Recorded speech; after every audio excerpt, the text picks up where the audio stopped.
স্বর্গ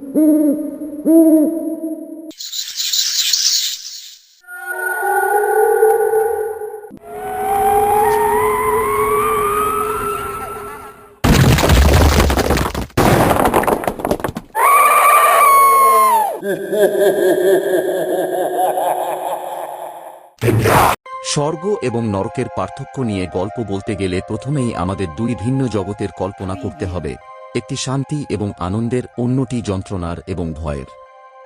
এই দুই জগৎ একে অপরের সম্পূর্ণ বিপরীত। স্বর্গের কথা শুনলেই চোখের সামনে ফুটে ওঠে সোনালী আলো ভরা এক সুন্দর, প্রশান্ত পরিবেশ যেখানে সবকিছু শান্তিপূর্ণ।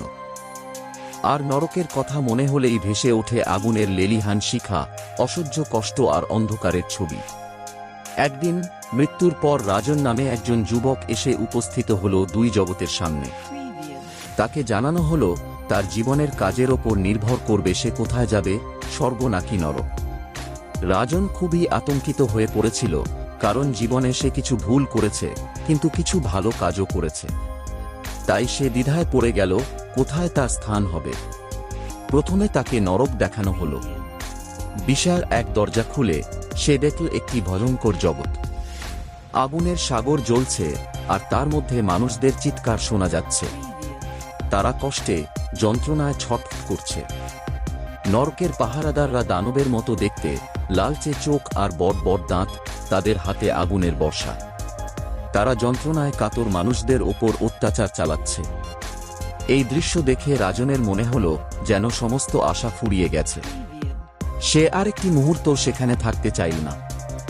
এরপর তাকে স্বর্গের দিকে নিয়ে যাওয়া হলো। দরজা খুলতেই যেন এক মধুর বাতাস তাকে ছুঁয়ে গেল।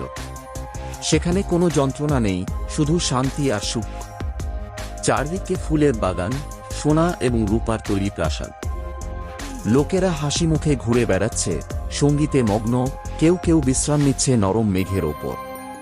স্বর্গের অভিভাবকরা সবাই কোমল, স্নেহময়।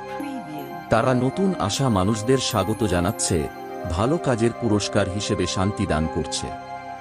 রাজনের মনে হল এটাই সেই স্থান যেখানে সে থাকতে চায়, যেখানে কোনো দুঃখ কষ্ট নেই, কেবল সুখ এবং প্রশান্তি।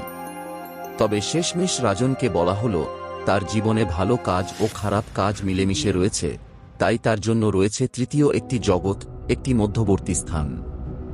সেখানে সে শিখবে, বুঝবে এবং তার আত্মা বিশুদ্ধ হলে কেবল স্বর্গে যাওয়ার যোগ্যতা অর্জন করবে।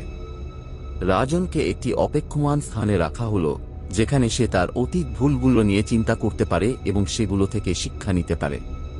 এই গল্পের শেষে রাজন উপলব্ধি করল, স্বর্গ এবং নরক কেবল একেবারে বিপরীত নয়, তারা আমাদের জীবনের কাজের প্রতিফলন। যারা জীবনে ভালো কাজ করে তারা সেই আনন্দের স্থানে যায়, আর যারা খারাপ কাজ করে তারা নরকের যন্ত্রণায় পড়ে। কিন্তু সবচেয়ে গুরুত্বপূর্ণ হল জীবনের ভুলগুলো শুধরে নেওয়ার সুযোগ পাওয়া, কারণ সেই শিক্ষাই আমাদের চূড়ান্ত গন্তব্য নির্ধারণ করে। For more interesting amazing videos, subscribe my channel. Please like and share, and of course comment below. And one more thing, be the king in anime.